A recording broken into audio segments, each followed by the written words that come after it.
I have already mastered defending in FC24, and today I'm going to show you how to do it. But first, you need to know what you're doing wrong. And the first thing that people do wrong is they sprint jockey. Now, some of you might not know what a sprint jockey is, and this shows you a really great example of what a sprint jockey is. You see the defender has absolutely no control, sprinting all over the place, way behind the play, and we end up conceding the goal. Now this is something you do not want to do. Now to activate the sprint jockey, you need to be holding the left trigger and the right trigger at the same time. For anyone that does this, you know that you're doing it, and this just creates so many problems. You see how the defender just shuffles out the way and creates another chance for the opponent. So the fix is very simple. Just let go of that sprint button. You can see in this example, all we do is just hold the left trigger. We're not using the tackle button. That's really key. Don't want to be using the tackle button at all. Another example, just hold the left trigger only. Just let go of that sprint button, hold the left trigger. It gives you way more accuracy and precision when taking the ball off your opponent. The next biggest mistake people make is they dive into tackles. This is something we see a lot of people do all the time. Get behind the play and panic and then just lunge into a tackle like Luke Shaw did there again. Another example, jockey out the way, sprint jockey out the way, and think they can get the ball back and just panic and make that diving tackle.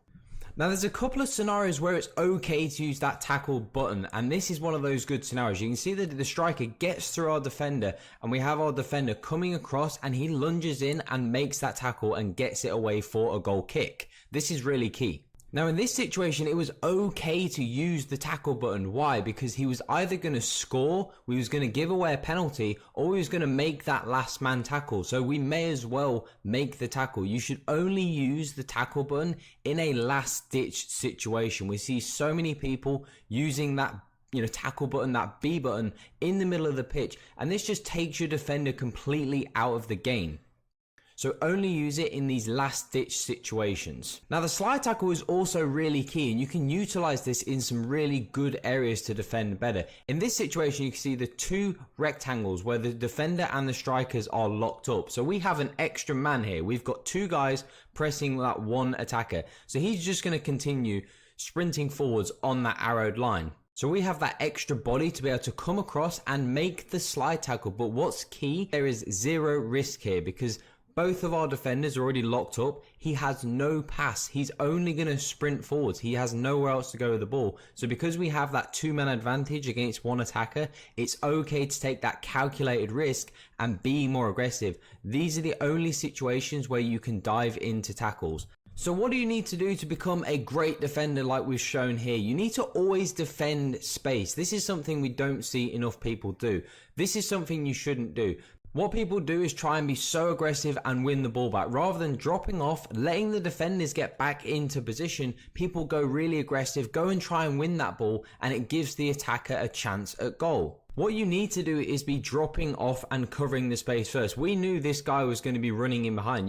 We've highlighted it there. He was running in behind. He was the danger. He was the guy that we needed to cover, and we managed to do that really well. This is another good example showing it. He's only got eyes for the guy at the top of the screen, the runner. He's just running in a straight line. So he was able to just get across. His attention wasn't on our defender. We managed to slide him, get the ball, and he was still doing the same thing, just running on that simple track, and was able to shadow the attacker and win the ball cleanly again. Again, a lot of people like to attack very quickly, and they just like to get the ball forwards as fast as possible. A chip ball over the top. We do something really clever here. We just pause for a second because we knew he was going to pass that ball inside, and that's the thing a lot with defending. Defending is also very much about intuition and thinking about what would I do if I was in his situation. So he was able to just read his intentions there, and also possession is really key. If you can hold possession of the ball really well, you're actually going to defend a lot less, and that's something that we're going to explain in a future video, and we're able to score a goal off of that counter attack. And just some more really good examples about being patient when you're defending, and that is another really key thing. A lot of people are not patient. In this situation, we was going to go and press the ball there, and we decided it was more important to drop back and cover the space and cover the attacker, and then pair up something called second man press, and we was able to take the ball away. And that just segues nicely into this very next situation, which is the second man press. And this is something that's a little bit more advanced, but is super powerful when you can learn to get it right. When you can learn this, it's super powerful. So there's a couple of things that you absolutely need to do, and these are non-negotiable. when you're using the second man press. You need to only use it on the wing. You need to be controlling a midfielder when you're activating the second man press, and you need to be covering the passing lane with the midfielder that you're using. If you're doing all three of those things, then you can use the second man press effectively. In this situation, we was obviously using the second man press with controlling our midfielder, using it on the left back. Now he only had one option here, which was to turn around. You can see that our fullback is very, very close to him, and AI could potentially take the ball off him, which is actually what does happen in the end. But your job controlling the midfielder is to make sure that you're covering the space behind. Your guy's covering in front, the fullback is covering in front, and the guy that you're covering needs to make sure you're covering passing lanes so that he has nowhere to go, and that's how you press the ball and get the ball out of him. And as we said, we managed to press him with the AI and actually take the ball away with the AI. We didn't actually need to cover the space in the end because the AI was so close. And another really good example showcasing the 3-point checklist, again, it is use on the wing only, make sure you're controlling the midfielder only, and make sure you're covering passing lanes with the midfielder that you're controlling, because that gives you the best opportunity to take the ball away from the opponent.